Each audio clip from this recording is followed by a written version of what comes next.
getting my master's degree at Western in education.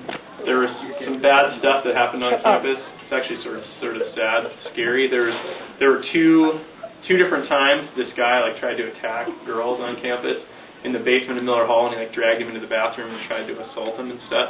And they escaped, and they were able to come up with a description of the guy, and they made this artist sketch. And the artist sketch was one of those black and white drawings, you know. And it was this guy with a beanie on. And anyway, I was going to class one day, and these friends of mine said, "Oh, have you seen this drawing or whatever of the attacker?" And I was like, "Well, what are you talking about?" And they're like, "Look at it." And I went and looked at it, and I'm like, "What?" And they're like, "It totally looks like you." And I'm like, "Are you serious?"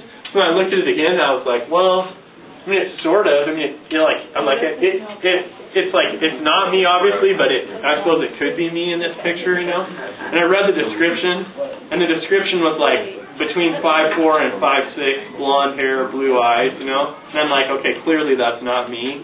But anyway, that they thought that it could possibly be me. It was sort of scary. And so later on, I was walking home from school, and I was walking down this trail through Seahorn Hill Arboretum because I lived in the York neighborhood. So I'm walking through the trail, and I see off in the distance there's this girl walking in front of me, but she's walking the same direction that I'm walking, so you know, it's not like we're going to cross our paths, but I'm walking along, and my legs are longer than her legs, I'm taller or whatever, and I just keep getting closer and closer and closer, and it was yeah, totally, and I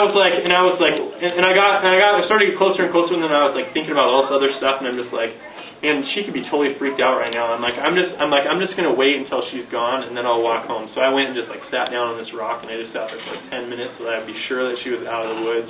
And then I'm like, I'll just walk home then. But while I was sitting there on the rock, I thought, what if I really was a stalker? Wouldn't that be totally what would I do? That's so awful. And then I made up this song about we're stalkers. So.